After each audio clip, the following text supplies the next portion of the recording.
I just tell the truth, and telling the truth is crazy in a world full of lies.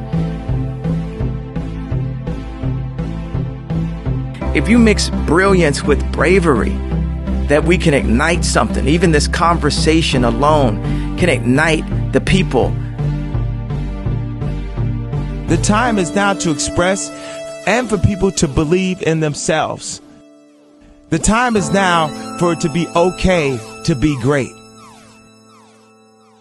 People in this world shun people for being great, for being a bright color, for standing out.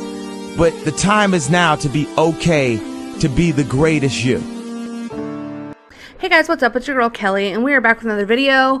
If you guys are new to the channel and you enjoy true crime stories, news, politics, and so much more, please go ahead and hit that subscribe button, guys. I really would appreciate it. And if you are a returning listener, subscriber, well, thank you guys, as always, for being a friend. I really appreciate y'all, and please like the video if you like it. Give me a comment, whatever you can do. It really does help me out, and it's a free way to do so. And I thank everyone in advance for watching this video. You know the thing. So let's get right into it. Alright, y'all, back again like we never left. So we're going to talk about immigration today, guys. You know, there's just been a lot of hypocrisy lately that has come out, and I would think it's safe to say that the Democrats and the left has officially lost the plot on immigration, and they have absolutely become blatant hypocrites in regards to their stance on immigration, and they've become masterful artists of being able to talk out of both sides of their mouths at the exact same time. And the blatant racism that is now coming out of these people's mouths is truly astonishing.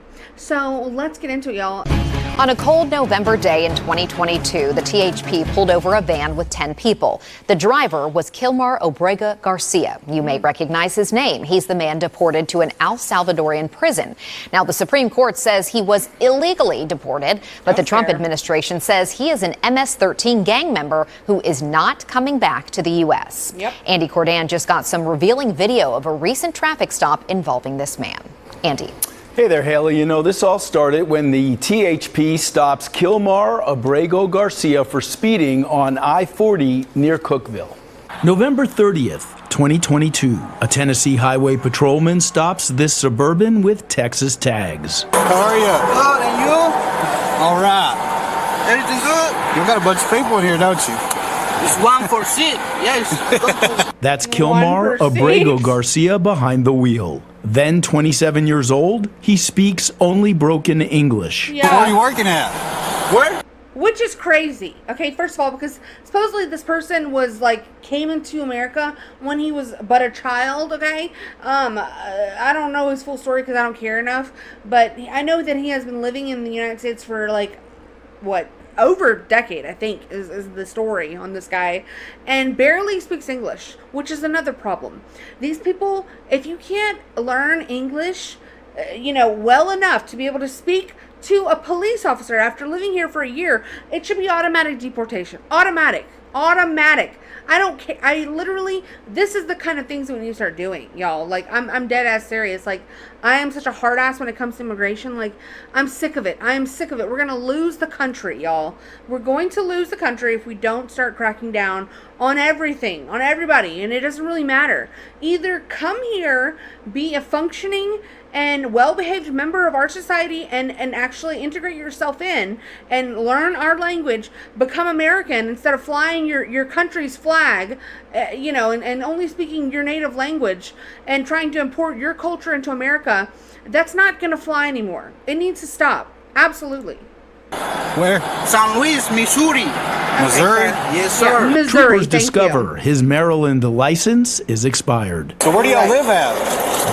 Where are you living? I live in Maryland. Maryland? The 27-year-old will tell the officer all 10 people in this SUV are working construction in Missouri, and now they're all headed to Maryland. Whose car is it? It's to my boss. Your boss. Does anybody else have a driver's license? Driver license? Yeah. No idea.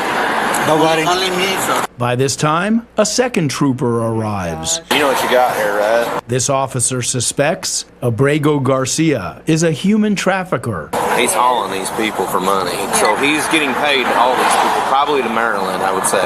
They don't have any luggage in there, right? And if you get them out, they're going to have toothpaste and they're going to have toothbrushes in their pockets. I guarantee it. The 27-year-old will deny having any guns or weapons. Nothing illegal? Nothing, sir. No drugs or anything?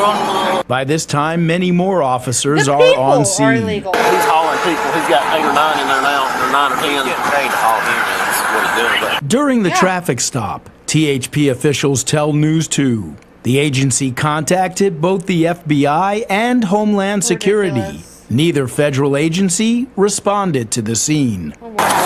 Describe su nombre completo. Toward the end of the stop, officers talk to other passengers. There's an obvious language barrier, and nobody has an ID. Identification? No. Identification? No identification? Unreal.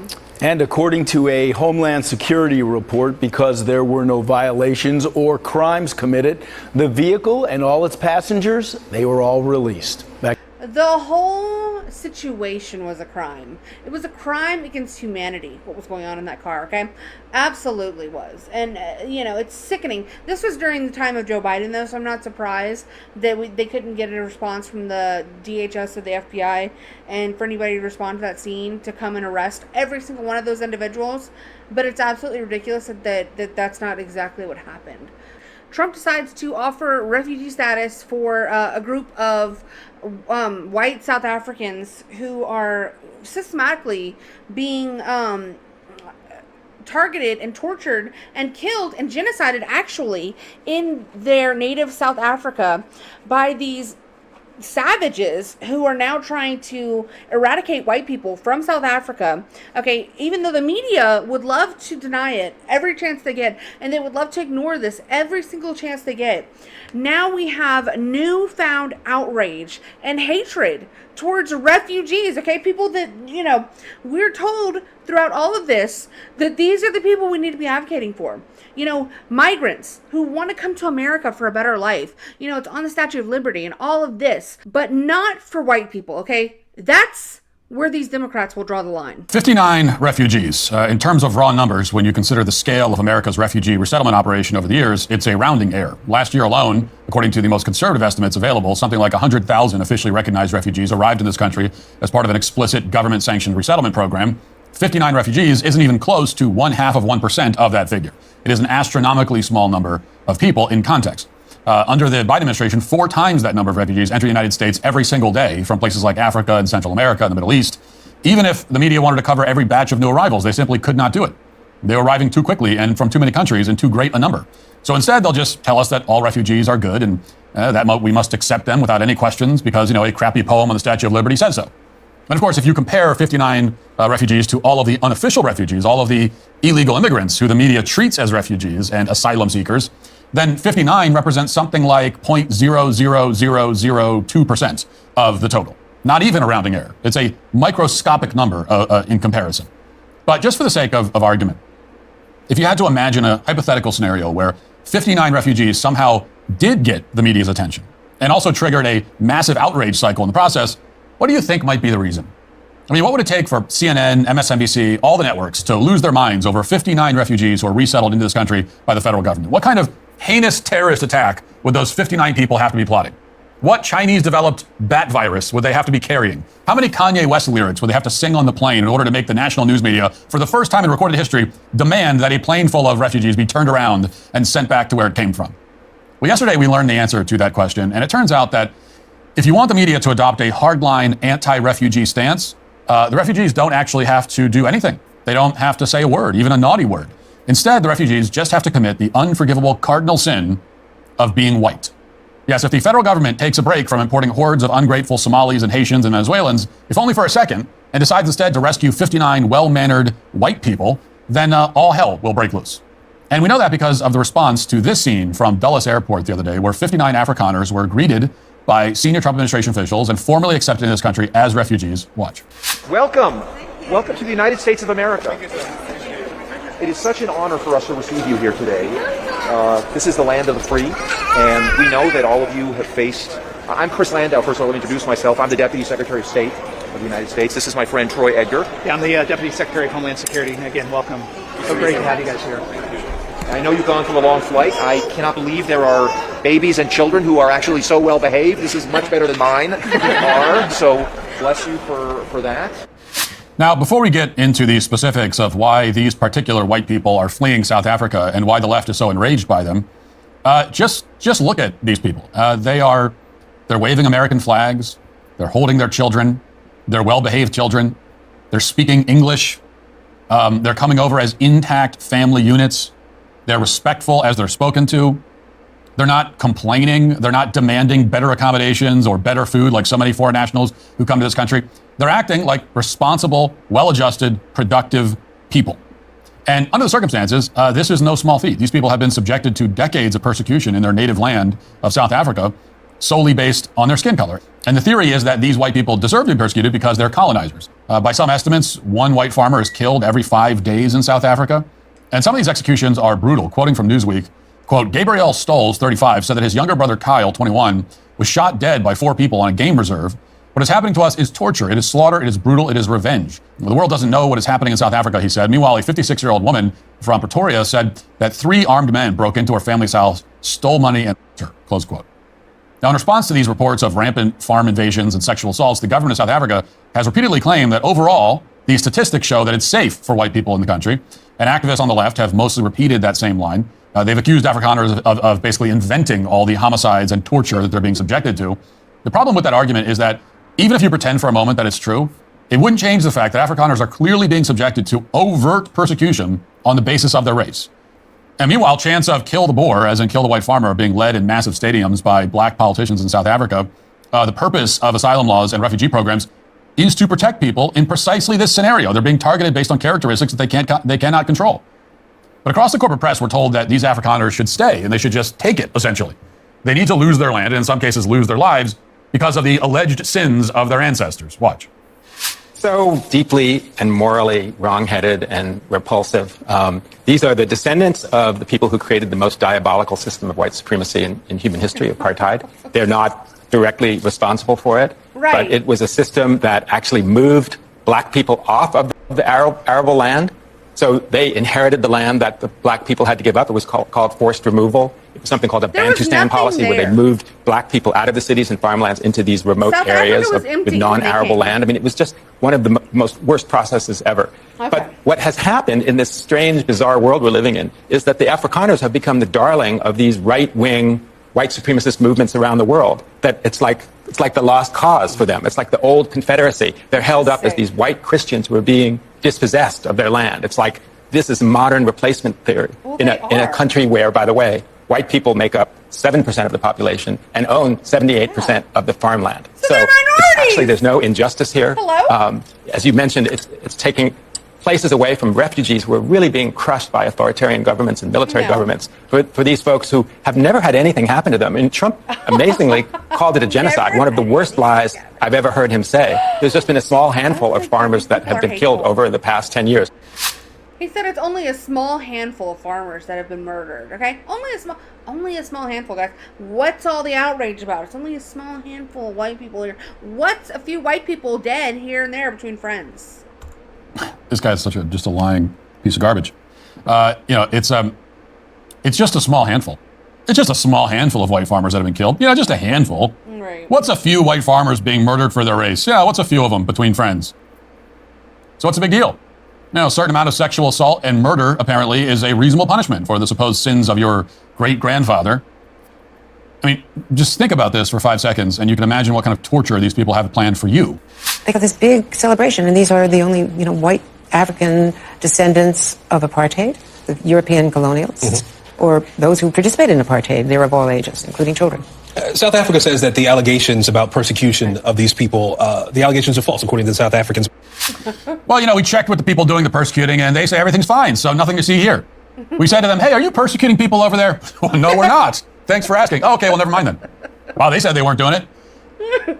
Well, in my view, what makes it different is that they are white South Africans. The president, in my view, has not hidden his racism behind a bushel. In fact, in his policies, whether it's removing government workers or, in this case, admitting white South Africans while denying refugee status, asylum seekers from other countries, principally Central and South American and Black nations to come into this country. And so I think that, this policy, while it's not surprising in this action, really speaks of the underlying message in this that disrespects and shows disdain for people of color while embracing these Afrikaners now, and also expediting the process by which they can come into the country while denying that same process to other refugees. Now, the relevant distinction here is no. You know who has actually done that, ma'am? I will clear it up for you. Actually, it's the hordes of millions of third worlders who have poured into this country and have been allowed to pour into this country based on just the fact that they want to be here. They're not actual refugees. Those are the ones who are stopping your beloved black and brown actual refugees who are facing persecution. And there are people around the globe who are of all different colors, shapes, and sizes who are facing real persecution and need actual refugee status, okay?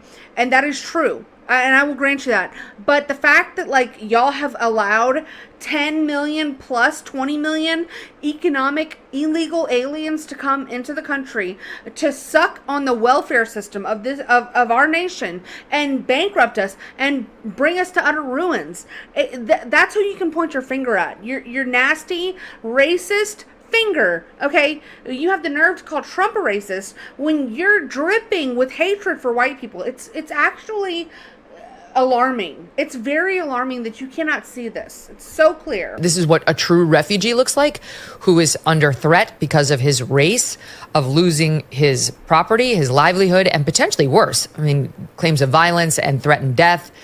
And the first shipment of folks arrived yesterday, and there they were, literally standing there waving American flags. Look at this. Look.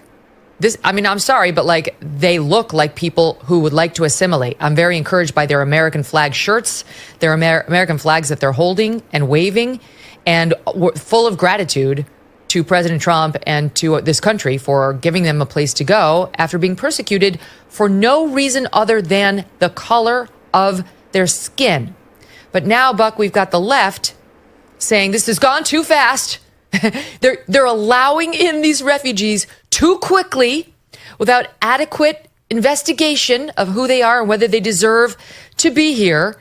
We should have involved the UN, say some of these Democrats, and the hypocrisy is dripping from the sides of their mouths as they make these claims. 30 plus years ago, they went through the apartheid system ended, and they reformed their constitution under the great leader of Nelson Mandela, and that allowed for a racial reconciliation, one that this country has yet to do, but South Africa did it, and they reformed their constitution, and part of that is that the people who are native to that land deserve their rightful land back. The constitution in South Africa is discriminatory. They have their checks and balances in that land, just like we do, and that is for them to. So if the Afrikaners don't actually like the land, they can leave that country. They're leaving to come here. No, they can these leave refugees and go, are coming here. They can actually leave and go to where their native land is, which is probably Germany. Are you against them coming here? Holland, probably. Holland. Are you yes. against them coming here? I'm against the hypocrisy of this administration. No, that's not the question. What I am against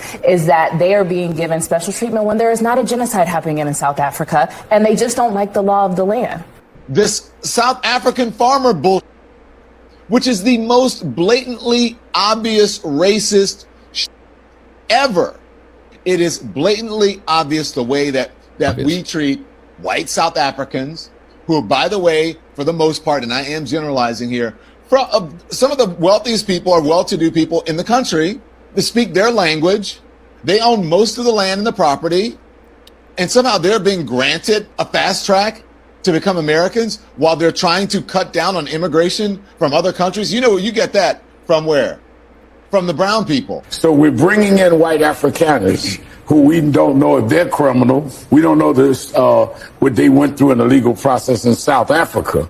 Good morning. This is for the South Africans who are going to be entering the United States. This is just a public service announcement. I just wanted to make you aware that the black people who were students during apartheid, We're grandmas and grandpas now, and we have the ear of Gen Z. One more thing, I also want to let you know that our president, he has Secret Service, and you will not.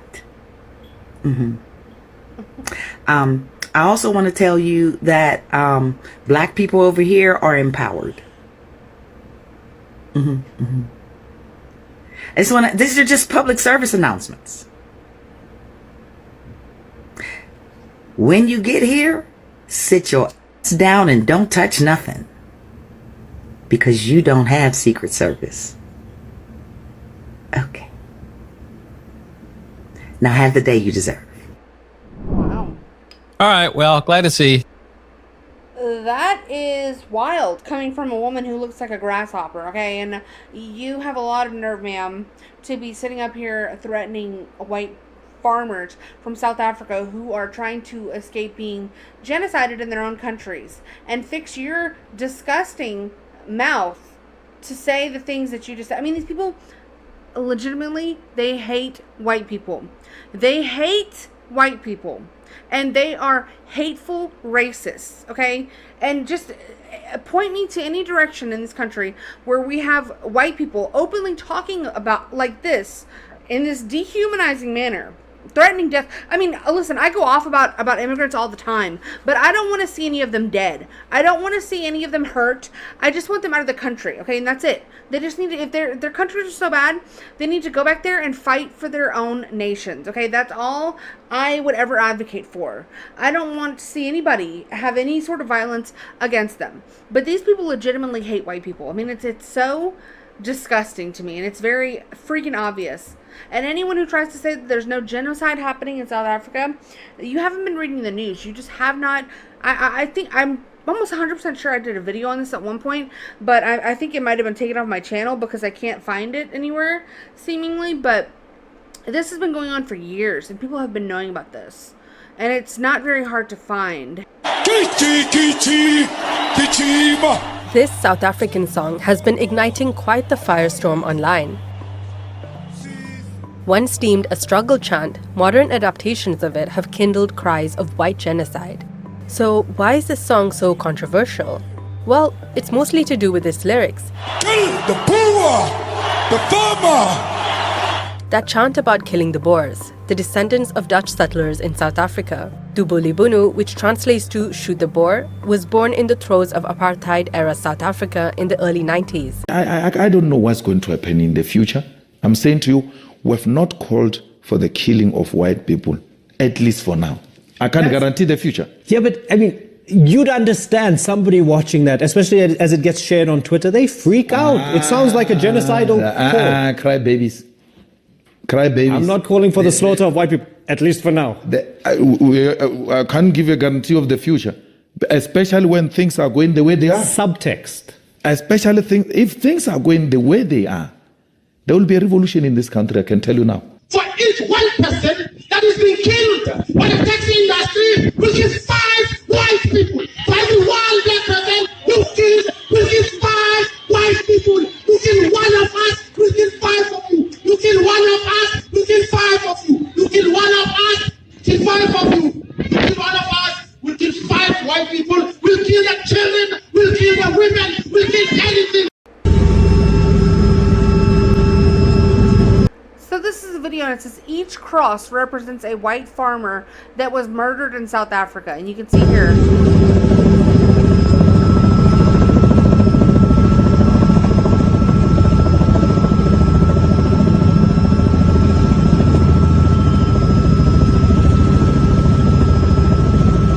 So tell me again how this is not a genocide or a problem.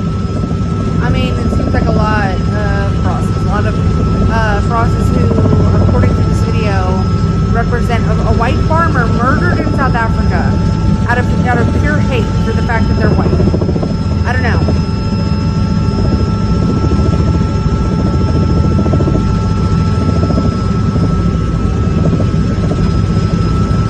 Seems like a lot. I mean, and if you don't believe me, just go and search on YouTube. I mean, there's countless videos, okay? White farmers, killings in Africa. White Southern African farmers say they're living in fear. South Africa facing violent unrest following jailing a former president. White farmer killings. Okay, I mean, it's just South Africa has descended into utter chaos, and the fact these people can sit up here with straight faces and say that this is not happening, and it's not specifically happening to white people because they're hated for being white, is kind of insane. Last week, white farmers stormed the Senekal Magistrates Court as two black men appeared for the murder of white farm manager Brendan Horner. They damaged property and set fire to a police vehicle. We are going to stop them to do as they wish, but not to confront them. We are here. Whatever they will start, we will give. If they give the fight, we give them the fight. Farmers here say the government has failed them by not dealing with violence on farms. Brendan Horner was killed 2 weeks ago. His body was dumped here. Local farmers say they're angered not only by the killing, but also the way it happened. The cause of death was strangled. He was strangled. And then he was pulled to the same rope he was strangled. He was pulled to that pole. And at that pole he was fastened to the pole. And he was left over there. As the two men appeared again in court on Friday for the murder, farmers and their supporters demonstrated outside. According to civil rights organization AfriForum, there have been more than 290 farm attacks and 37 murders this year. Enough is enough. We can't afford the killing of our farmers in this country anymore. They carry our economy, they make our food that feeds us. It is important that we take a stand today. The leader of the Economic Freedom Fighters, Julius Malema, has been accused of inciting violence and stoking racial tensions. Farmers we spoke to who refused to appear on camera said they too are prepared to fight if necessary. This is our land. Don't listen to any elderly person who tells you how you must treat white people. If our elders were brave enough, we won't be here today. There won't be a white arrogant man. There won't be a disrespectful white man. The bail application for the two men accused of killing Horner has been postponed until next week. President Cyril Ramaphosa says racial tensions in South Africa need to be addressed or they'll continue to threaten social cohesion. But protesters on both sides of the divide appear unwilling. So this was a report from Al Jazeera back from 2020. Okay. Do these people in America not watch the news? Do these news people, are they just not watching the news? Is that what is the disconnect? What was meant to be a celebration of Eckhard Skitter's 76th birthday had a horrific end. Skitter, his wife, and their 33-year-old son Lutz, who had flown in from Germany, were all killed. Their mutilated bodies were found by the couple's other son, who had arrived for a family bride. The suspects fled the property with several firearms and the couple's bakkie. The murders have left neighbors shaken and devastated. As I understand it, and I'm very emotional. Farmers Union Kwanalu says there have been 2 other farm murders in the Richmond area this year. Last year, there were 67 farm attacks in the province, in which 10 people were murdered. And I'm sorry, this is from 2014. Also, another report. There's also another report here from 2009, right here. More farm murders in Mulder's Drift. So it's quite easy to find, actually. Okay, another one here. So just do yourself a favor and understand what it is going on, and the hate that people have against white people is real, and it's very much a problem. Okay, if you care about yourself, if you are a white person, and even if you're a person of any color who cares about just the mistreatment of people based on their race, then you should care about this. And then one of the most disgusting things that has come out of all of this has been the Episcopalian Church, which is a fake church, which is an absolute abomination in every single way, has now come out against these white farmers, these refugees who are being genocided in their own country. And this was a statement put out by a fake bishop from the fake Episcopalian Church. Listen to this. It's so cartoonishly evil that you at first you think it can't possibly be real, but no, it is. Quote, just over 2 weeks ago, the federal government informed Episcopal Migration Ministries that under the terms of our federal grant, we're expected to resettle white Afrikaners from South Africa whom the U.S. government has classified as refugees. In light of our church's steadfast commitment to racial justice and reconciliation and our historic ties with the Anglican Church of Southern Africa, we are not able to take this step. Accordingly, we have determined that by the end of the federal fiscal year, we will conclude our refugee resettlement grant with the U.S. federal government, close quote. Now, you can read that paragraph 10 times, and it's still hard to believe that they put it in writing. They're saying explicitly that they're not willing to save white people from persecution because it doesn't align with the ideals of racial justice and reconciliation. Okay, so when someone says that racial justice is just a very thinly veiled code word for anti-white persecution, there you go, right there. I mean, what this episode is revealing pretty clearly is that the word refugee has always been a cover for the Great Replacement.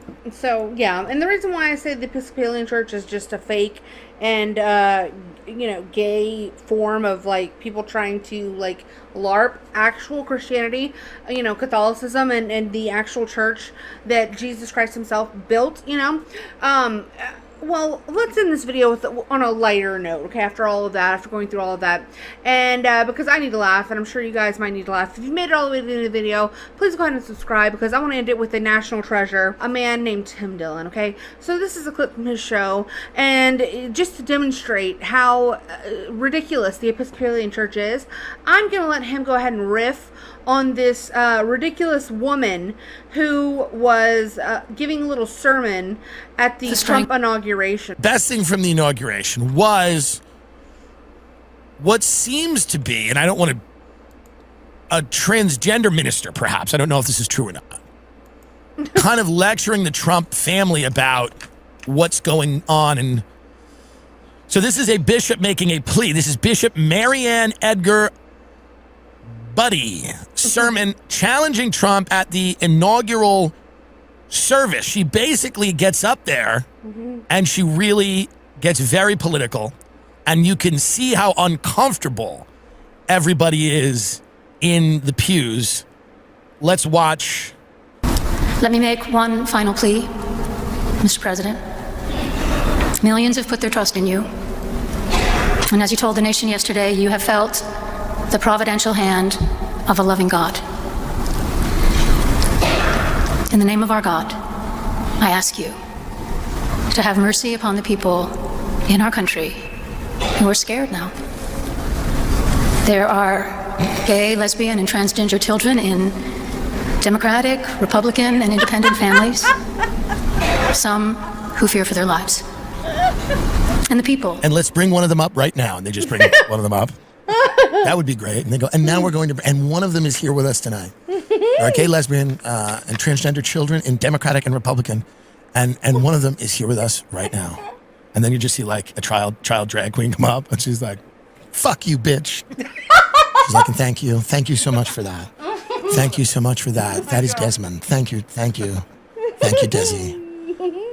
Many of the people, now Trump, let me make one final plea with you and your fascist pig family. You said the other day that you feel that you're being guided by the loving hand the provincial hand of a loving God. I'd ask you to have mercy right now on the people in this country that are scared.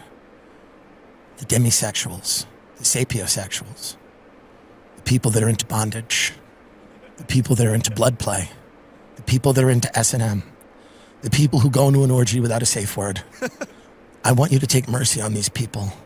I want you to take mercy on the immigrants who pick the strawberries that I put in my ass. Every now and then I will put strawberries in my ass. I come anally. I'm the minister. Many of you in this church are sitting here in this service, and you're thinking about the people in this country right now who might be scared. People who are transgender, people who are non-binary, people who go by the Z-zer pronoun, people who are gender fluid. Do you understand that? There are people right now in orgies that are illegal. They may not have the documents. They may not have the documentation, but they're in an orgy right now, and they're about to come, and they're scared.